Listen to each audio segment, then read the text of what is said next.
Jemaat Tuhan juga boleh duduk. Kita akan masuk ke dalam firman Tuhan pada sore hari ini. Mari kita satukan hati kita di dalam doa.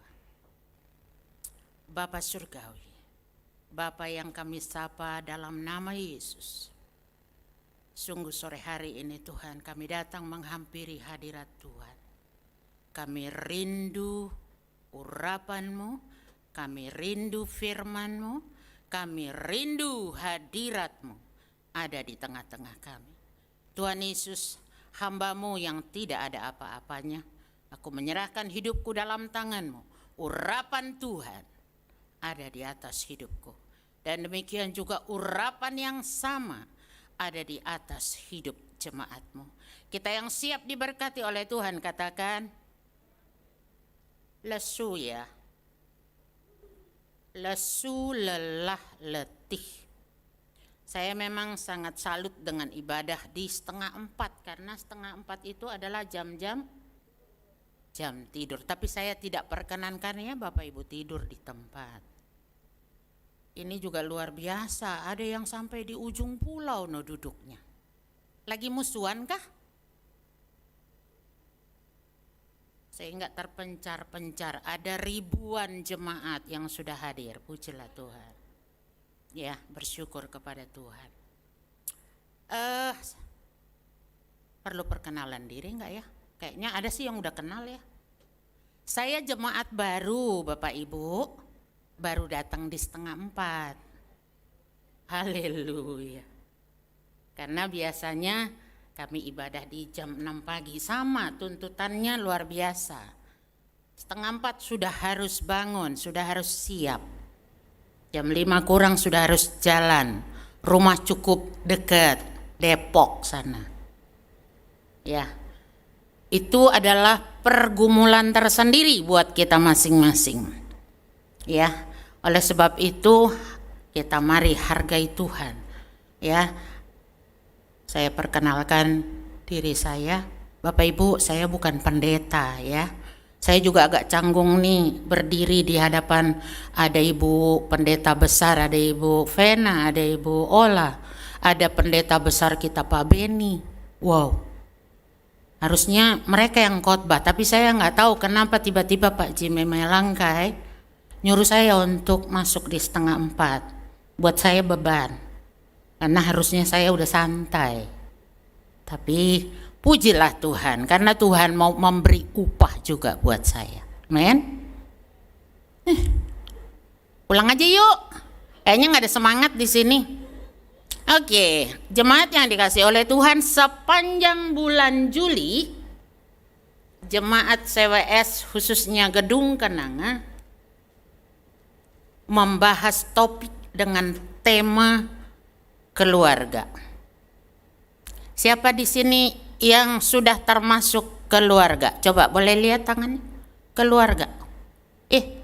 Banyak yang nggak berkeluarga ya. Kok bisa? Kita semua punya keluarga Bapak Ibu. Walaupun kita hidup sendiri di perantauan ini atau di kota metropolitan ini, tapi kita punya keluarga. Pasti ada orang tua, pasti ada adik, kakak, ada siapa lagi? Ada banyak saudara. Kita keluarga. Di rumah Tuhan di tempat ini juga kita adalah keluarganya Tuhan. Di minggu pertama kita diberkati dengan luar biasa dengan kasih Kristus menjadi fondasi membangun keluarga. Saya melihat banyak anak-anak muda. Perhatikan, tentu sudah diperhatikan ya kemarin firman Tuhan bahwa fondasi untuk membangun keluarga harus ada kasih Kristus. Warisan di minggu kedua, warisan iman bagi seluruh keluarga. Kita harapkan bahwa seisi rumah kita adalah orang percaya. Amin. Iya. Terus minggu ketiga kita juga dihebohkan dengan keluarga yang bercahaya, bersinar bagi Kristus. Sudahkah? Atau bersinar tatkala kita di depan kaca doang? diterpa oleh sinar lampu? Bukan ya. Bersinar bagi Kristus. Nah, hari ini minggu terakhir temanya adalah sukacitaku adalah sukacitamu. Jadi ceritanya kita harus bisa membagi sukacita. Amin. Orang tatkala mau membangun rumah tangga dikatakan kerinduan hatinya adalah supaya keluarganya nanti adalah keluarga yang berbahagia. Demikian juga tatkala melangsungkan pernikahan, semua ucapan yang diterima oleh kedua mempelai pasti selamat berbahagia. Walaupun kenyataannya kadang-kadang tidak bisa dipertanggungjawabkan. Ada banyak keluarga yang di rumahnya ada UFO. Ada di rumah kita UFO? Apa itu UFO? Piring terbang. Mudah-mudahan di sini nggak ada, di luar sana itu, ya. Oke, jadi saya bacakan dulu ya. Bisa dibantu nggak dari belakang? Halo, Saud ya masih di sana. Oh bukan. Pujilah Tuhan. Filipi 4. Filipi pasal 4 ayat 4 sampai 7.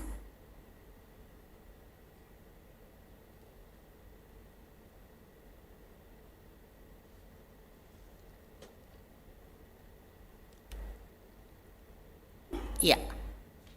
Filipi 4, kita semua konsentrasi. Firman Tuhan itu berkuasa, ya. Jadi tatkala kita aminkan setiap kata yang ada di firman itu akan menjadi sesuatu dalam hidup kita. Filipi 4 ayat 4 sampai 7 dikatakan, ayat 4 ya. Kok udah langsung damai sejahtera, udah selesai dong nih? Iya. Bersukacitalah senantiasa dalam Tuhan. Sekali lagi kukatakan bersukacitalah. Berikut. Ojo suwe-suwe Thomas. Oke. Hendaklah kebaikan hatimu diketahui semua orang. Tuhan sudah dekat. Berikut. Kok lama ya? Janganlah hendaknya kamu khawatir tentang apapun juga, tetapi nyatakanlah dalam segala hal keinginanmu kepada Allah dalam doa dan permohonan dengan ucapan syukur. Iya, baru ini yang terakhir. Damai sejahtera Allah yang melampaui segala akal akan memelihara hati dan pikiranmu dalam Kristus Yesus. Bapak Ibu, tatkala ayat ini, maaf ya, saya 4 kali ganti bahan khotbahnya. Kenapa? Pak Dirman itu bilang, temanya keluarga. Enggak dikasih judul. Saya bilang enggak ada ininya. Pokoknya keluarga. Ya, saya ambil keluarga yang yang beribadah. Kira-kira keluarga siapa yang beribadah di Alkitab? Halo, cerdas cepat. Ini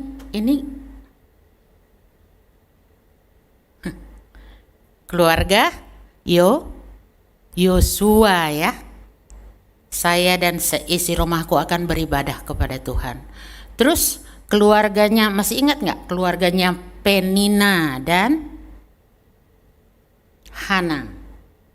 Keluarga yang beribadah, tapi miara persungutan di tengah-tengah keluarganya antara Penina dan Hana. Jadi sebenarnya ada contoh-contoh. Saya udah siapkan, udah minggu keberapa itu? Baru Pak Dirman bilang, ini topiknya. Wow, Begitu saya baca, dalam nama Yesus, gimana ngubungin ini ke keluarga ya? Di sini dikatakan bersukacitalah senantiasa. Bingung saya untuk cari ayatnya. Tapi Tuhan itu luar biasa baik. Ya. Kita akan coba belajar ya. Kita akan belajar bersama-sama. Dikatakan di Alkitab kita ini ada kata sukacita itu sebanyak 5 kali. Ya, itu saya temukan dari Google.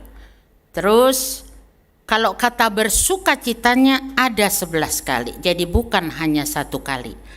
Waktu tadi kita baca, Rasul Paulus mengatakan bersukacitalah senantiasa di dalam Tuhan. Terus dia sambung, sekali lagi kukatakan bersukacitalah. Kenapa? Karena berarti berita ini penting. Kita diminta untuk bersukacita. Caranya gimana untuk bersukacita? Ya, saya inikan dulu, jelaskan dulu antara sukacita dan bersukacita. Di benak kita akan terpikir, keluarga bahagia ya. Tetapi di dalam kamus dikatakan kebahagiaan itu dengan sukacita ternyata berbeda ya Bapak Ibu. Kebahagiaan dikatakan adalah perasaan positif yang timbul karena kita memperoleh sesuatu. Kebahagiaan ya. Kita memperoleh jabatan, kita memperoleh harta mungkin, kita memperoleh apa lagi? Memperoleh katakanlah apa yang membuat kita senang gitu ya. Atau tatkala kita memenuhi keinginan kita. Bagaimana caranya memenuhi keinginan kita? Mungkin saudara-saudaraku yang masih muda-muda ini ada yang mau kerja, lamar udah bolak-balik, nggak dapat. Begitu suatu saat, suatu kali dia menerima diterima di suatu tempat, wah itu kan luar biasa ya, senang ya. Saya mau cerita dulu, anak kami yang kecil itu lulus langsung tahun berikutnya pandemi COVID.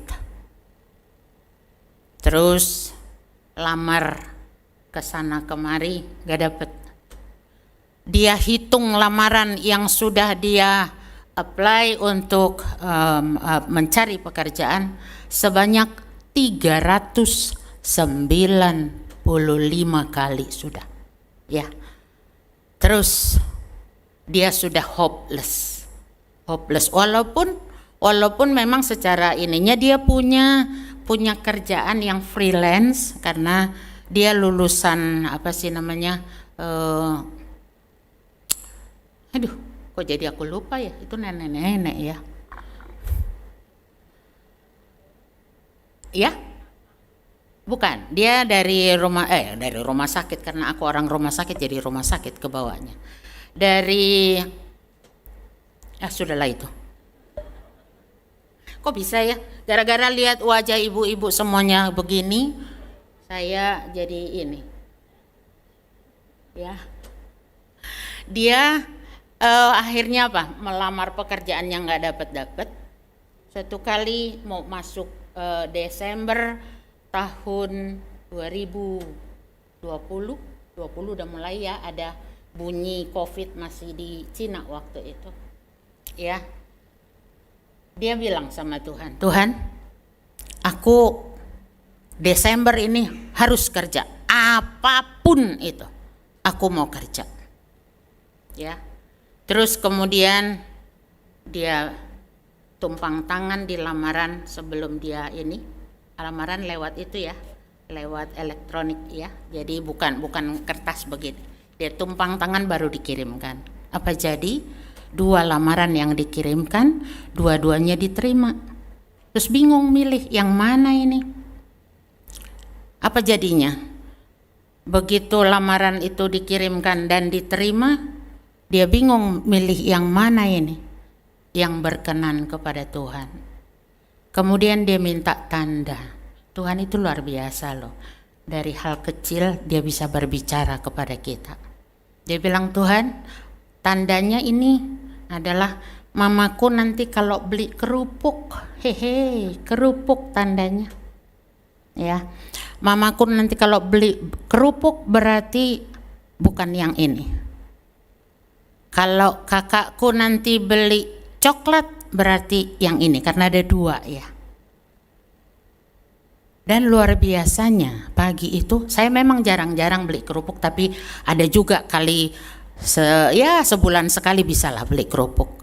Apa jadi Bapak Ibu, saya belanja, udah mau jalan, udah mau keluar dari warung ini. Terus tiba-tiba saya bilang, Bude, aku mau kerupuk yang ini. Jangan, itu udah alot, udah 3 hari. Jangan, hampir aja beli. Begitu saya masuk di rumah, anak saya itu keluar dari kamar, dia langsung periksa belanjaan. Dia bilang, tidak ada kerupuk, berarti aku masuk ke yang ini. Itu tanda. Jadi buat teman-teman yang masih muda-muda, andalkan Tuhan dalam kehidupanmu. Ya boleh, ini sebagai contoh kecil saja. Dan luar biasanya, di awal sih dia berurai air mata di tempat itu. Kenapa? Teman-temannya kayaknya kayak singa di kandang gitu ya, wajahnya enggak bersahabat. Ternyata mereka itu tidak bersahabat bukan karena apa-apa, karena pekerjaan overload ternyata. Jadi datang teman baru kayaknya dicuekin aja, nggak ada yang mau disapa gitu ya. Sampai dia beberapa bulan ke depan. Dan luar biasanya, begitu udah 2 bulan ke atas, dia menjadi anak kesayangan juga bosnya. Ya, dia minta untuk percobaan itu 6 bulan. 6 bulan tapi ternyata ditunda sampai setahun. Hampir aja ini anak bilang, ini pekerjaan rasanya dari Tuhan tapi kok kayaknya buat saya kok nggak nyaman gitu ya. Apa jadi udah minta tanda sama Tuhan tapi kok nggak cocok gitu ya. Apa jadinya? Setahun persis dia bekerja di sana, langsung diangkat jadi koordinator. Wah, itu ada teman-teman yang lebih senior yang udah ada 5 tahun di situ. Kok ini yang diangkat? Dia bilang enggak salah. Ya enggak, katanya kamu coba bikin presentasi aja, gitu.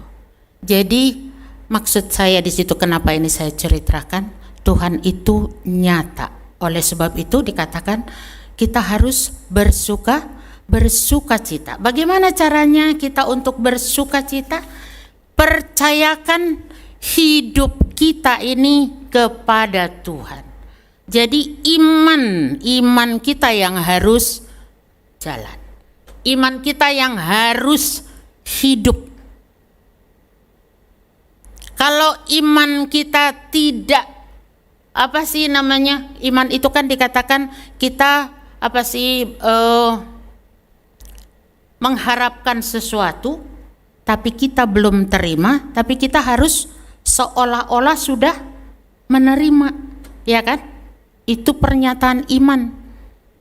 Bagaimana mungkin kita untuk melakukannya kalau bibit iman itu enggak ada di dalam diri kita?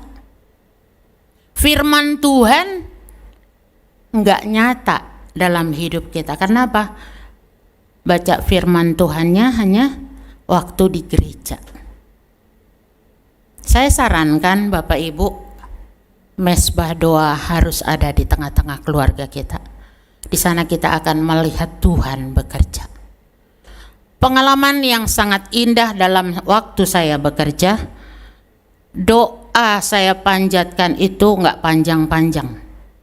Ya, Tapi setiap mau mengawali pekerjaan saya naikkan doa, Tuhan ini aku pakai hidupku untuk menjadi alat-Mu, pakai aku untuk menjadi berkat buat orang lain. Karena saya bekerja di ruang ICU, pasien-pasien yang kami layani adalah pasien-pasien yang nggak sadar, yang sudah terhubung dengan alat-alat bantu.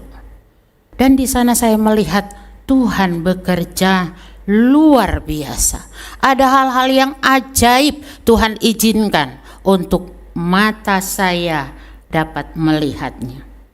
Ya, pasien yang sudah divonis tidak ada harapan karena dia sudah semua obat yang terbaik sudah masuk, tidak ada respon.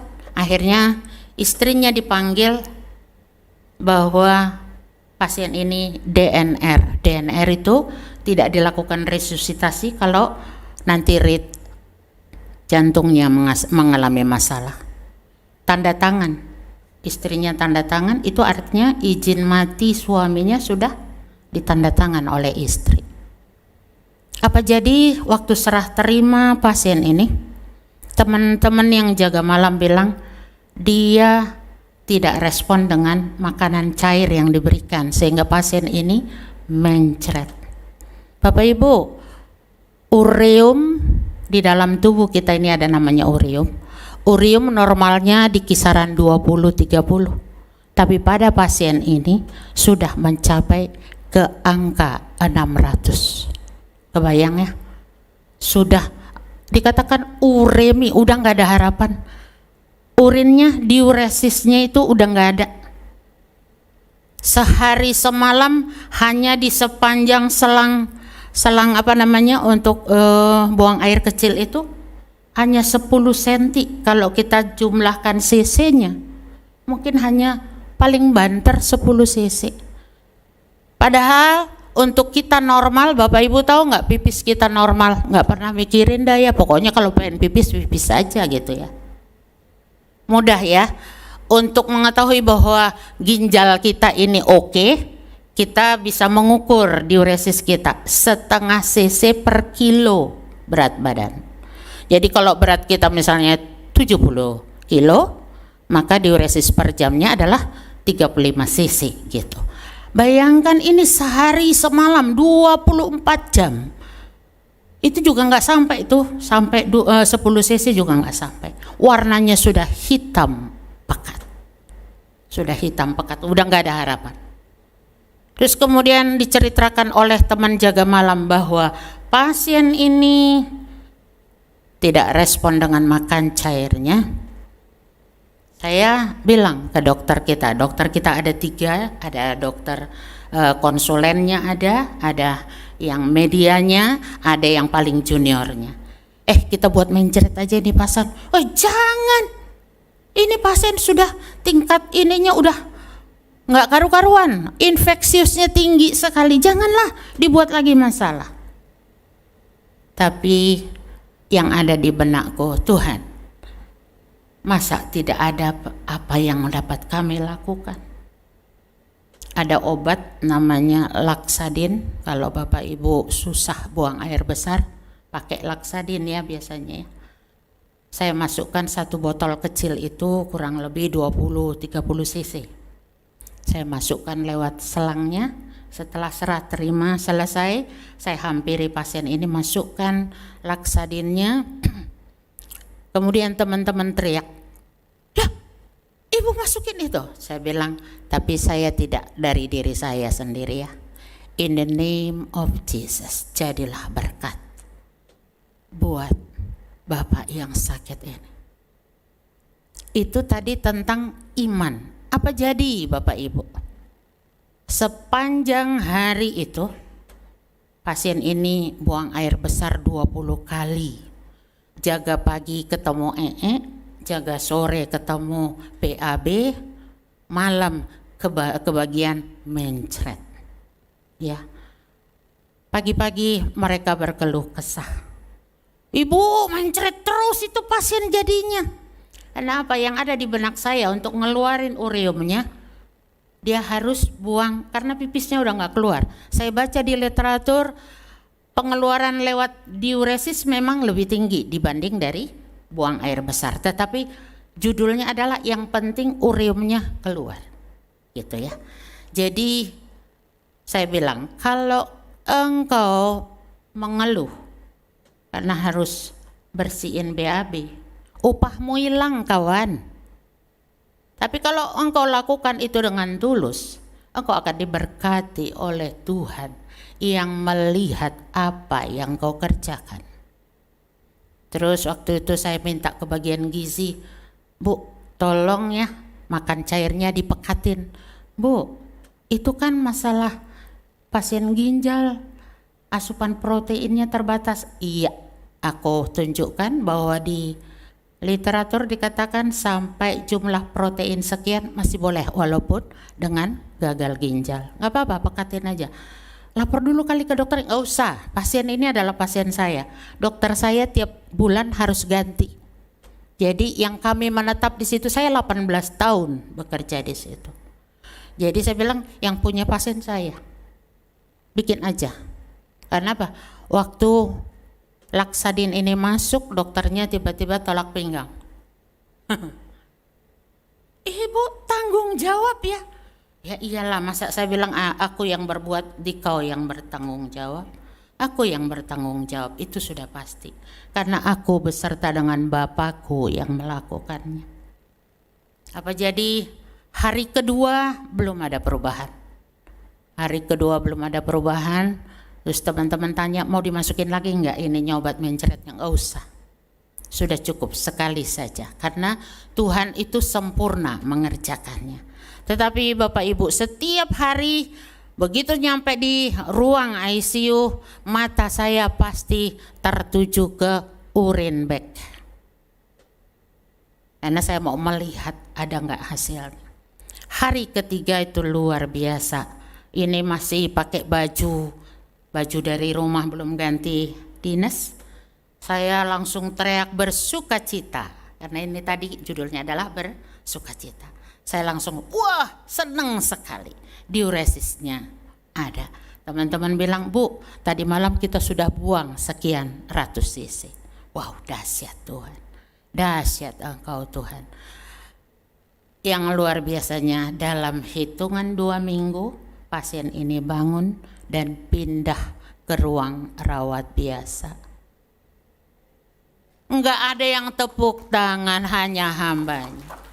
Bukankah itu Bapa Surgawi yang dahsyat itu yang melakukannya? Aku sih nonton doang, ngeliat. Jadi taruh iman percaya kita di atas apa yang kita kerjakan, sehingga kita akan melihat hasil, memperoleh sesuatu walaupun kita belum melihatnya, tapi seolah-olah sudah kita terima.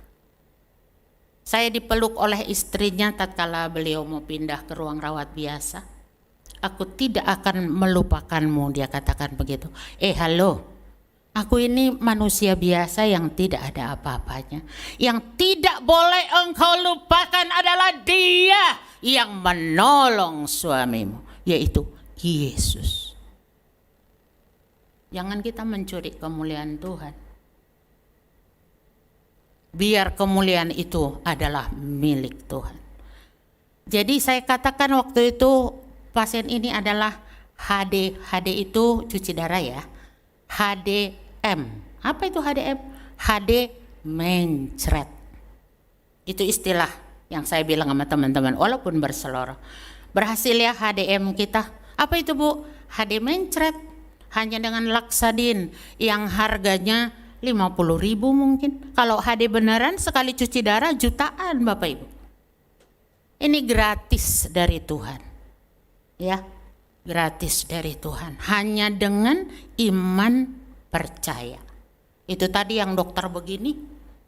Dia kan 3 orang tuh ya. Mereka bikin presentasi di ruang ICU. Mereka bilang, kami berhasil, kami nih. Padahal saya awalnya mau ditelen, kalau bisa ketelen mah. Ibu tanggung jawab ya.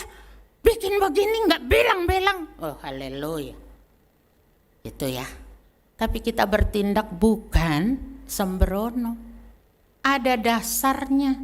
Yang ada di benak saya bagaimana untuk mengeluarkan racun ini dari tubuh pasien. Nggak mungkin aku bisa cuci dia dengan sabun rinso dari luar toh. Dan beberapa kali ada dokter bedah juga, Bun, aku suka dipanggil Bun di sana ya, Bun, pasienku juga dibikin HDM dong. Loh, dari situ saya tahu, loh kok tahu HDM? Iya kan presentasi mereka, katanya berhasil ke ininya. Pasienku juga ya. Saya bilang enggak ada dasar ilmiahnya, enggak ada. Tetapi itu adalah mujizat Tuhan. Enggak ada dasarnya, enggak ada dasar ilmunya di situ. Demikian juga di dalam kehidupan kita ini. Jadi bagaimana kita dapat bersuka cita di dalam Tuhan? Kita harus mengakui Allah yang kita sembah itu adalah Allah yang hidup, Allah yang penuh kasih. Dan Dia selalu hadir buat kita. Allah itu dikatakan sejauh doa. Ini adalah kunci rahasianya.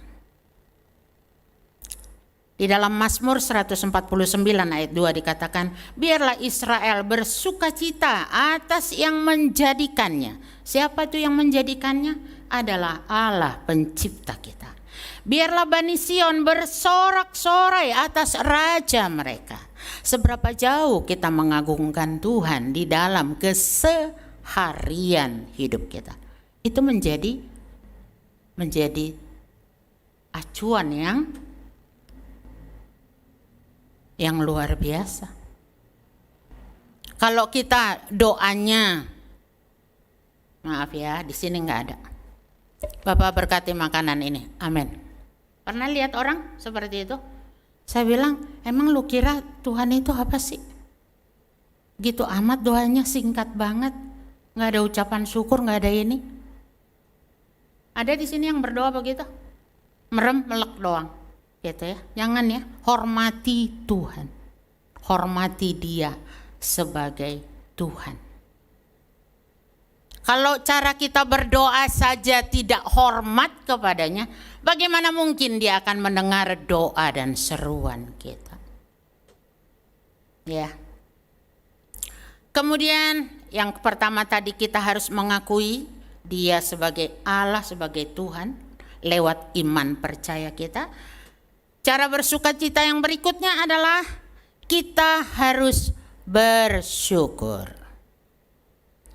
Ucapan syukur dapat naik dari hati kita tatkala kita merasa apa yang kita terima itu cukup buat kita.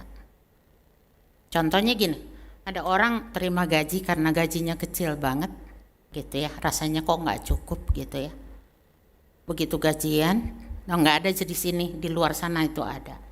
Begitu gajian, bukannya bersyukur, aduh, duit cuman segini doang. Tagihan aja udah lebih dari ini. Udah bersungut-sungut kan? Tapi tatkala kita bisa bersyukur untuk apa yang Tuhan beri bagi kita, duit yang sedikit ini cukup nggak? Cukup. Nanti baca di Hagai. Di Hagai dikatakan tatkala kita udah nggak perdulikan urusan Tuhan, tatkala kita mendapatkan upah secara dunia, kita mau bawa pulang, belum nyampe ke rumah, diginiin sama Tuhan, ditiup, habis sudah.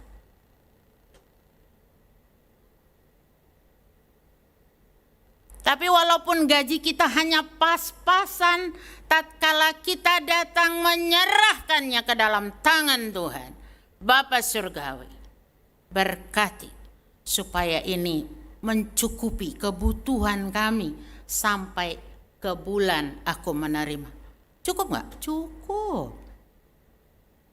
Praktekkan. Ya, Tuhan itu Tuhan itu nyata, Bapak Ibu.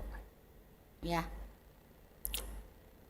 Karena dengan bersyukur kita juga dapat mengalahkan situasi yang diperhadapkan kepada pengiringan kita. Mungkin hal-hal yang kita hadapi saat ini, ada sakit penyakit kita yang tak kunjung sembuh. Sudah berobat ke sana kemari, udah ke Penang, udah kemana-mana, udah. Itu menjadi persoalan yang membebani hidup kita, sehingga kita tidak bisa menaikkan ucapan syukur kita kepada Tuhan. Mungkin juga ekonomi kita yang terpuruk. Nggak usah kita, Bapak Ibu, perusahaan-perusahaan gede juga saat ini terpuruk semuanya, bukan hanya kita. Tetapi kalau kita percaya Tuhan kita itu adalah Tuhan yang ajaib, maka kita akan melihat sesuatu yang luar biasa akan dikerjakan oleh Tuhan untuk memenuhi kita. Jadi bukan dengan kuat gagah kita. Saya teringat ini di awal kami menikah dulu, baru berumah tangga beberapa bulan. Kemudian ada acara arisan keluarga dari suami, dan ketempatannya kami. Dulu gaji nggak seberapa. Saat itu harga ayam jago ya, harganya 2.000 ke 2.500, itu zaman dulu ya. Kalau sekarang mah jangan bilang 2.500 ayam, bulunya doang yang nggak dapet. Gitu ya. Jadi kita mau arisan. Saya hanya punya uang 5.000 rupiah. Suami saya bilang, kita belanja di Kramat Jati aja supaya lebih murah. Mau beli apa? Beli kerupuk 5.000. Besok acaranya. Mau minjem, keluarga saya ada yang punya kemampuan tuh ada. Abang saya yang paling tua, dia dokter. Tapi saya tidak mau mempermalukan nama Tuhan. Bisa sih saya bilang, bang pinjam dulu dong duitmu, aku besok ada gini, bisa.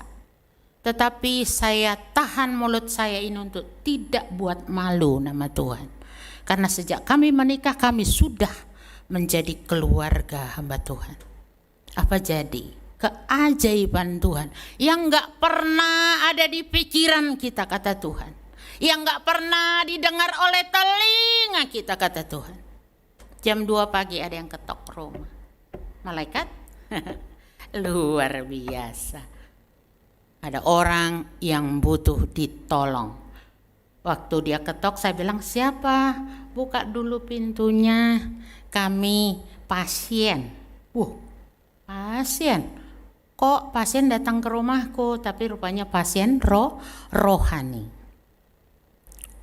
Ini kerja di Pertamina, tapi suami istri lagi cekcok besar. Dia sudah mau ngambil keputusan yang negatif, akhirnya diantar oleh keluarganya. Kami berdoa dari jam 2 sampai jam 5 pagi, menguatkan, memberitahu dia Allah akan sanggup menolong, menyelesaikan masalahnya. Ya. Apa jadi kita nggak pernah berharap mereka ini yang akan dipakai Tuhan. Apa jadi begitu mau pulang bisa untuk nyiapin makan 150 orang. Halo, nggak ada yang tertegun dengan Tuhan. Itu keajaiban, Bapak Ibu. Bukan dengan usaha saya harus jungkir balik, harus kerja keras, harus keluar keringat untuk mendapatkan upah. Tidak. Makanya firman Tuhan dikatakan, tatkala orang percaya tidur, Tuhan kasih berkatnya. Bukan mau mengatakan kita tidur aja yuk nanti Tuhan berkati, bukan. Maksudnya di situ bukan dengan kuat gagah kita, Bapak Ibu. Aku hanya mikirin 37 kakak kali 2, ya biasanya suami istri. 70 orang. 2 kali lipat Tuhan pelihara. Dahsyat bukan Tuhan kita? Kita harus mengalami Tuhan, Bapak Ibu. Itulah yang akan membuat hati kita bersuka cita di hadapannya. Kalau engkau tidak pernah mengalami Tuhan, jangan harap ada sukacita yang menyertai hidupmu. Engkau punya Tuhan yang dahsyat, yang luar biasa. Andalkan Dia. Apapun persoalan. Ya. Mazmur pasal 52 ayat 11. Aku hendak bersyukur kepadamu selama-lamanya, sebab Engkaulah yang akan bertindak.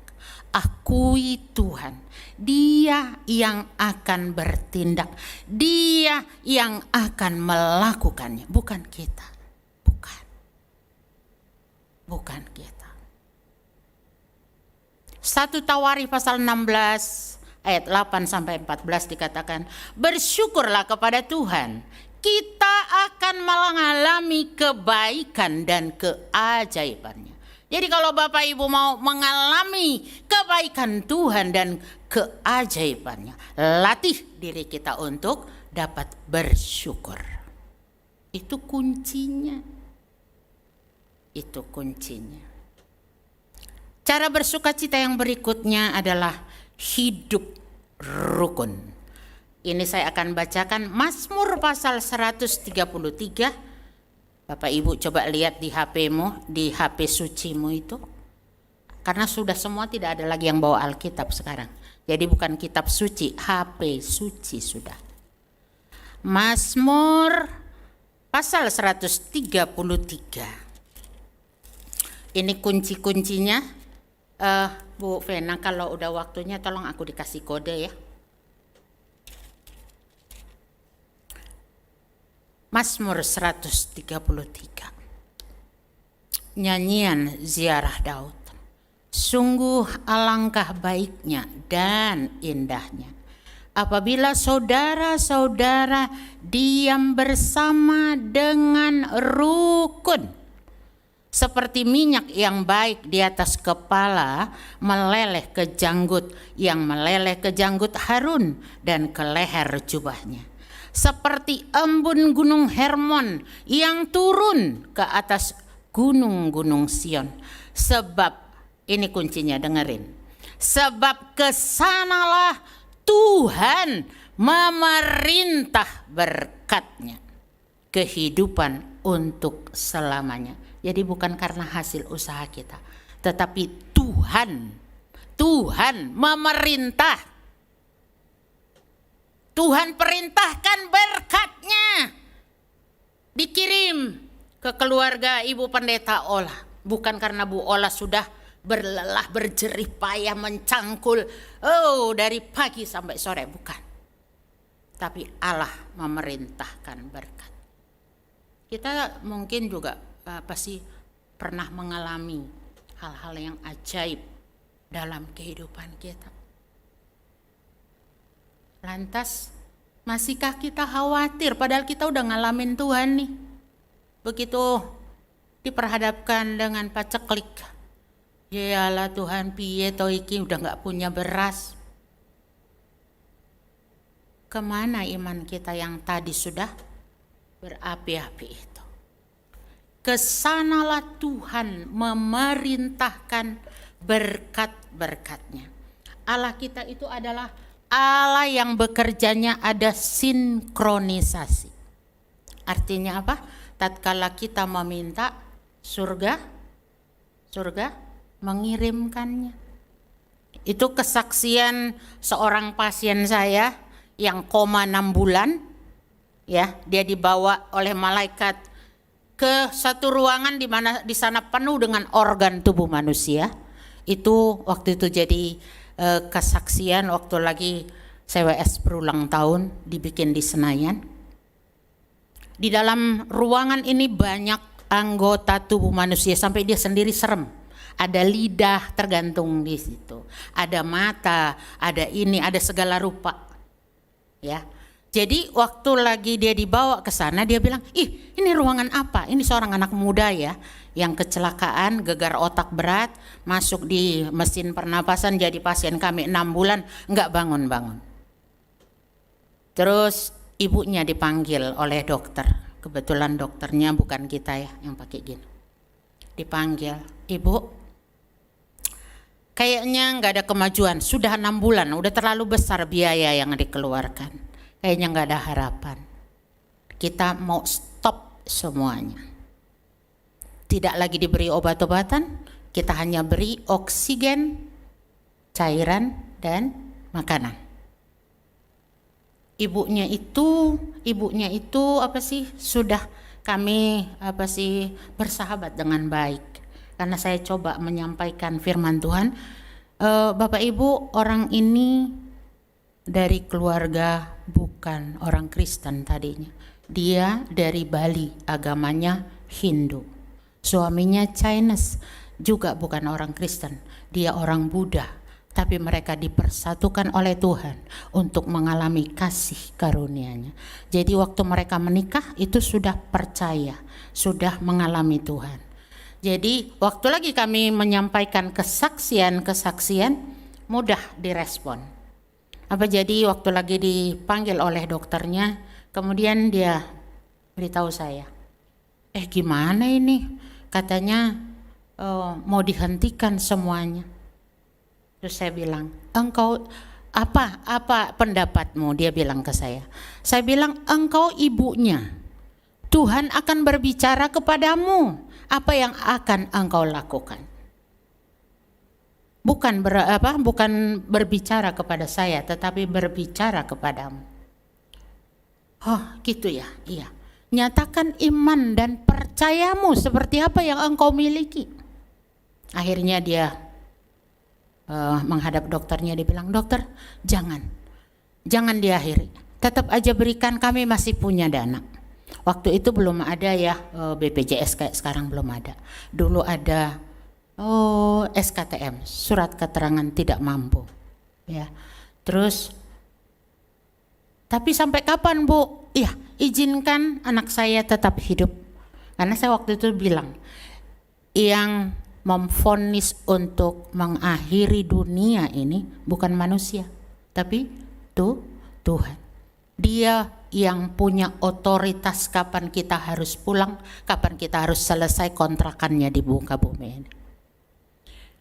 Dengan perkataan yang dia sampaikan ke dokter, itu luar biasa. Terakhir sekali waktu itu pasien ini membutuhkan transfusi. Terus kita ambil contoh darahnya, satu-satunya pasien di ruang ICU yang butuh darah hanya dia. Kita ambil contoh darahnya, dikirim lewat orang tuanya ke PMI. Dia bidan ya, ibunya ini bidan. Kemudian dia kaget karena anak ini darahnya B tapi yang dapat A. Ini bisa bahaya ya kalau masuk, bisa mengakibatkan sampai kepada kematian. Terus ibunya marah, dia bilang, kok bisa ya kalian ceroboh?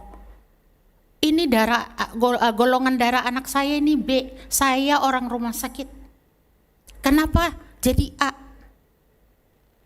Kita semua bingung. Akhirnya ibunya suruh masuk, dia lihat sendiri, ambil darahnya, contoh darahnya, kirim ke PMI. Apa jadi? Tetap golongan A, Bapak Ibu. Suami istri kemudian perang mulut. Berarti anak ini bukan anak kita, ketuker. Ibunya ingat waktu lahiran di klinik itu 2 orang memang melahirkan, tapi 1 itu kan perempuan, anak kita laki-laki, masa ketuker? Mereka ribut. Apa jadi Bapak Ibu? Setelah ibunya menyatakan iman percayanya, Allah bekerja. Ya, progresif sekali. Anak ini akhirnya bisa bangun Maaf, ada Ibu Simon Paranginangin, teman saya untuk melayani, yang kemarin beliau sudah selesai dari kehidupan ini. Ibu Simon itu teman saya besuk. Waktu kami besuk, anak ini mulai bisa bicara. Dia bilang gini, darah, walaupun nggak jelas. Ibunya bilang, amin anakku, engkau ditolong oleh darah anak domba Allah. Tetapi kenyataannya ternyata bukan itu. Dia bilang, dia cerita akhirnya dibawa oleh malaikat ke tadi yang ruangan penuh dengan organ-organ tubuh manusia. Malaikat itu bilang, dari sini dikirimkan ke muka bumi untuk menolong orang yang berseru dan meminta. Luar biasa ya. Kemudian dia melihat satu kolam isinya darah. Terus malaikat itu bilang, nanti kalau kamu kembali ke bumi, tanya ibumu ya, darahmu itu dari sini. Makanya dia waktu lagi begitu bangun, dia bilang darah. Karena malaikat itu menyuruh dia untuk tanya ke ibunya. Dan kami ada jadi saksinya.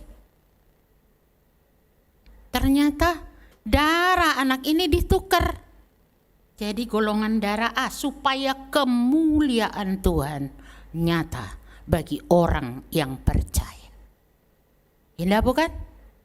Itu hak Tuhan. Mau protes sama Tuhan, kenapa ganti-ganti Tuhan darahnya? Mau begitu? Dan kenyataannya anak ini 6 bulan koma.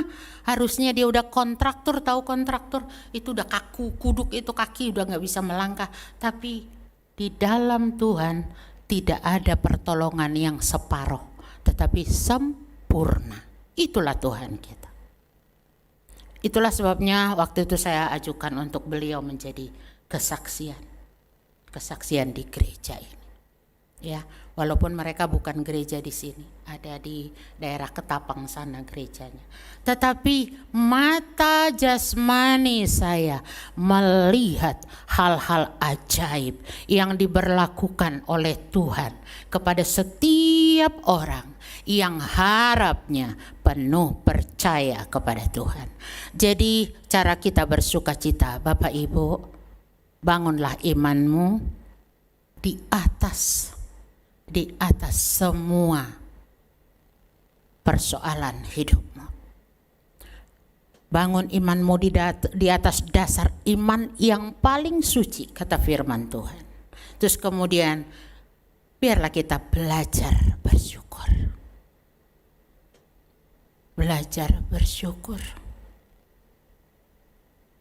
Saya sudah divonis untuk ganti lutut, tapi akhirnya Pak Dirman yang duluan diganti lutut.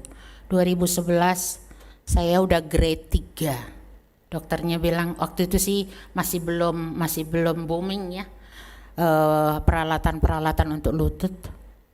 Tapi saya bilang sama Tuhan, Bapakku, lutut yang Engkau beri bagiku ini, organ yang Engkau anugerahkan bagiku, aku akan pakai sampai aku pulang. Aku gak mau ganti. Ini udah 2023, 12 tahun sudah. Masih bisa jalan? Masih. Hanya jangan suruh saya lari, gak bisa. Naik tangga berjuang memang. Tapi di atas semua kondisi yang aku lewati, aku tetap bersyukur. Makasih Tuhan. Aku masih bisa berjalan. Aku masih bisa berdiri untuk melayani-Mu. Itu adalah ungkapan syukur. Dia yang menganugerahkan segala sesuatu dalam kehidupan kita. Terus yang berikutnya, hiduplah rukun di tengah-tengah rumah tangga, di tengah-tengah keluargamu. Engkau akan melihat keajaiban Tuhan. Tuhan akan mengirimkan berkatnya, diperintahkan oleh Tuhan di tengah-tengah keluargamu. Apa yang menjadi persoalan? Di dalam segala hal Dia bekerja, tidak terbatas. Bukan hanya hal-hal yang rohani saja yang Tuhan sanggup. Hal-hal jasmani, hal-hal apa saja di dalam kehidupan ini. Allah kita berkuasa.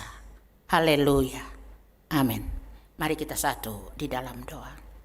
Bapa Surgawi, kami telah menikmati kebenaran firman-Mu. tatkala Engkau memerintahkan kami Tuhan untuk kami hidup bersukacita di dalam Engkau. Tuhan, kesaksian-kesaksian yang hamba alami, yang hamba lihat secara mata jasmani yang telah kubagikan di tengah-tengah umat-Mu ini. Biar itu Tuhan membuat mereka lebih lagi Tuhan percaya kepadamu. Biarlah Tuhan kebaikan hati kami diketahui oleh semua orang, kata firman-Mu, karena Engkau sudah dekat, bahkan sangat dekat dalam kehidupan kami. Oleh sebab itu, biar kami tidak ada mengalami kekhawatiran apapun di dalam kehidupan yang sedang kami jalani ini. Tetapi kami mau datang dan menyerahkannya ke dalam tangan Tuhan yang sangat luar biasa itu. Sehingga damai sejahtera Allah yang melampaui semua akal dan pikiran kami itu terjadi di dalam Kristus Yesus. Terpujilah nama-Mu Tuhan, berkati firman-Mu di hati umat-Mu. Di dalam nama Tuhan Yesus kami berdoa dan mengucap syukur. Amin.